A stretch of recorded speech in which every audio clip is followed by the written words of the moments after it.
ఇకపై రాష్ట్రంలో జరగబోయే ప్రతి ఎన్నికల్లో బీఆర్ఎస్ కు ఓటమి తప్పదని నిజామాబాద్ జిల్లా కాంగ్రెస్ కమిటీ అధ్యక్షుడు మానల మోహన్ రెడ్డి అన్నారు. శుక్రవారం ఆయన డీసీసీ భవన్ వద్ద మీడియాతో మాట్లాడారు. నిన్నటి వరకు జూబ్లీహిల్స్ ఉప ఎన్నిక కాంగ్రెస్ కు రెఫరెండం అని పేర్కొన్న కేటీఆర్ నేడు మాట మార్చారని ఎద్దేవా చేశారు. ఫిరాయింపు ఎమ్మెల్యేలపై స్పీకర్ విచారణ కొనసాగుతుండడం తెలిసిందే. వీరిలో దానం నాగేందర్, కడియం శ్రీహరి అఫిడవిట్లు ఇవ్వలేదు. పార్టీ మారినట్లు కడియం చెప్పగా దానం ఏకంగా కాంగ్రెస్ అభ్యర్థిగా సికింద్రాబాద్ ఎంపీ ఎన్నికల్లో పోటీ చేశారు.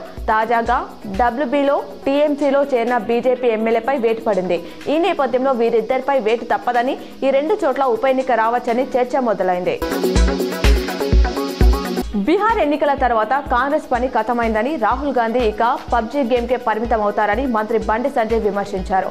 కేటీఆర్ వర్కింగ్ ప్రెసిడెంట్ అయినప్పటి నుంచి బీఆర్ఎస్ పతనం కొనసాగుతూనే ఉందన్నారు. దేశంలో రాహుల్, తెలంగాణలో కేటీఆర్ ఐరన్ లెగ్స్ అని బండి ఎద్దేవా చేశారు.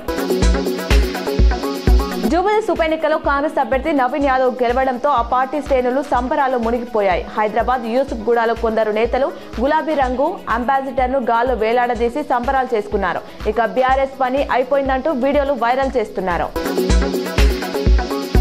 మాజీ మంత్రి బోధన్ నియోజకవర్గ శాసనసభ్యులు పొద్దుటూరి సుదర్శన్ రెడ్డి ప్రభుత్వ ముఖ్య సలహాదారుగా నియామకమై మొట్టమొదటిసారిగా బోధన్ నియోజకవర్గానికి విచ్చేసిన శుభ సందర్భంగా ఎడపల్లి మండల పరిధిలోని తెలంగాణ గురుకుల బాలికల పాఠశాల కళాశాలను ఆయన సందర్శించారు.